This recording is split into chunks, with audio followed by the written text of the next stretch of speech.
Welcome friends.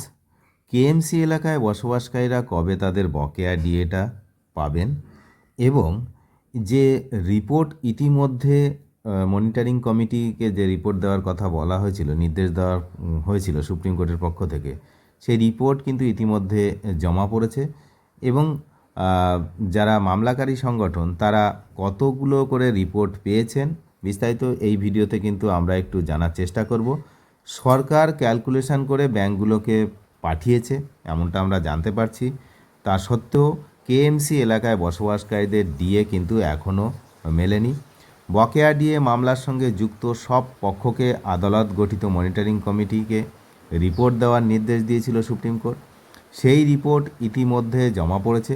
পঞ্চম pay কমিশনের বকেয়া ডিএ মামলার মূল মামলাকারী সংগঠন কনফেডারেশন অব স্টেট গভর্নমেন্ট এমপ্লয়িজের সাধারণ সম্পাদক মলয় মুখোপাধ্যায় কর্মীদের জানিয়েছেন যে তারাও সুপ্রিম কোর্টের গড়ে দেওয়া যে ইন্দু মলহোত্রা কমিটির মোট 3টে রিপোর্ট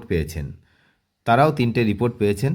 তো মলয়বাবু আরও জানিয়েছেন, মনিটরিং কমিটির দেওয়া রিপোর্টের পরিপ্রেক্ষিতে তাদের উত্তর তৈরি করতে হবে এবং সেই উত্তর সুপ্রিম কোর্টে জমা দিতে হবে।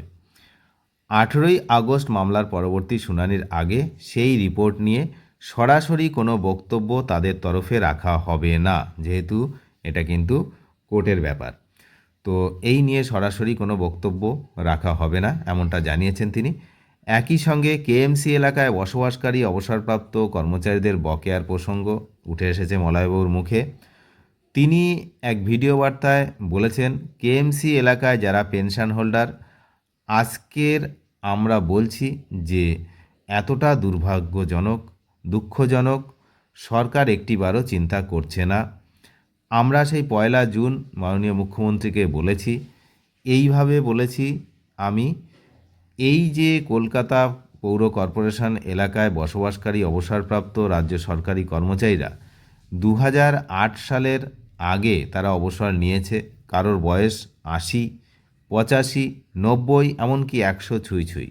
বারবার বলছি, এখনও তারা একটি পয়সাও বকেয়া কিন্তু দিয়ে পেল না।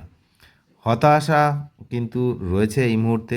মলয়বাবু বলেন যে এখন আমরা শুনছি যে সরকার ক্যালকুলেশন করে ব্যাংকগুলোকে পাঠিয়ে দিয়েছে, ব্যাংকগুলো এখন আবার পাঠাচ্ছে না। বিভিন্ন ব্যাংকগুলোর মধ্যে যাতে সমন্বয়ের অভাব না দেখা যায়, তাই তারা একসঙ্গে ক্রেডিট মেসেজ পাঠাবে এমনটাই কিন্তু জানা যাচ্ছে। জানি না কথাটা কতটা সত্যি। কেএমসি এলাকায় যে কবে বকেয়া পাবে সেটা এখনও আমরা জানি না এমনটাই কিন্তু কনফেডারেশন অফ স্টেট গভর্নমেন্ট এমপ্লয়িজের সাধারণ সম্পাদক মলয়বাবু জানিয়েছেন। সুতরাং বুঝতেই পাচ্ছেন বিষয়টা কোন পজিশনে আছে। এখন 18 তারিখের দিকে আমাদের নজর রাখতে হবে সুপ্রিম কোর্টে পরবর্তী শুনানির জন্য। তো আমরা নজর রাখছি, আপনারা নজর রাখুন। চ্যানেলে যারা নতুন তারা নিয়মিত আপডেট পেতে অবশ্যই সাবস্ক্রাইব করে সঙ্গে থাকবেন। ধন্যবাদ।